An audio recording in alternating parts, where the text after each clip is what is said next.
Good Wednesday morning. I'm forewarned meteorologist Ashlee Baracy and getting you out the door as we're tracking some changes coming off of a record warm day yesterday, hitting 75, and we'll be in the 60s today, so shy of the 70-degree territory, but still on the mild side for the first week of November. As we look at satellite and radar, that cold front that swept through, bringing some steady light rain showers through the overnight well east of here, so we're drying things out, but holding on to cloud cover for southeast Michigan for now.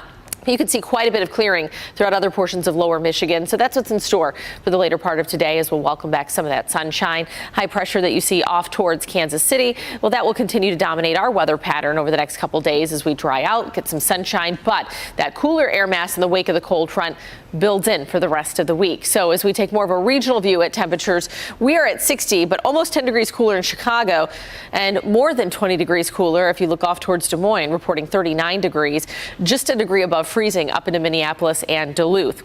So here's a look at our temperatures around town. 58 in Ann Arbor, 58 in Lapeer, 59 in Monroe. So either side of 60 across the area. Bus stop forecast for today looking like we'll be right around 60 degrees or 62 come pickup time for the kids at the bus stop. And then we get in the upper 60s this afternoon as we start to thin out that cloud cover into the later part of the day. So some sunshine working its way in the afternoon and evening. Wind gusts could peak around 20 miles per hour, but they're really not too shabby right now as we've seen improvement from yesterday.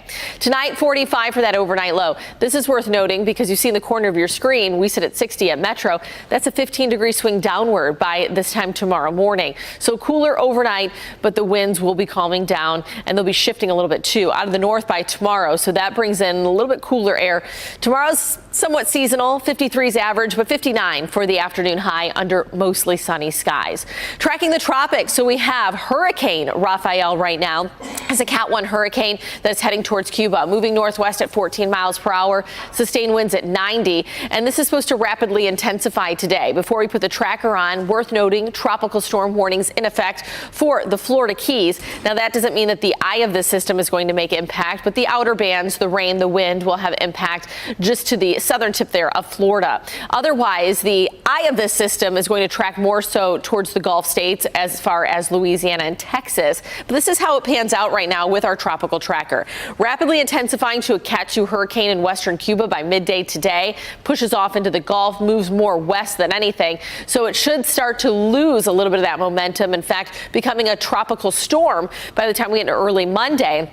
So we'll have to wait and see if this will still be considered a tropical storm if it makes landfall in Texas or Louisiana early next week, or if we're just getting kind of the remnants of this when it comes to wind and rain. So we'll be updating you on Rafael over the next several days, all the way through the weekend. But here, your future forecast looking ahead to the weekend. We will be dry on Saturday with a high of 60, mid-60s with rain on Sunday, and then sunshine and right around 60 for early next week. That's a look at your future forecast.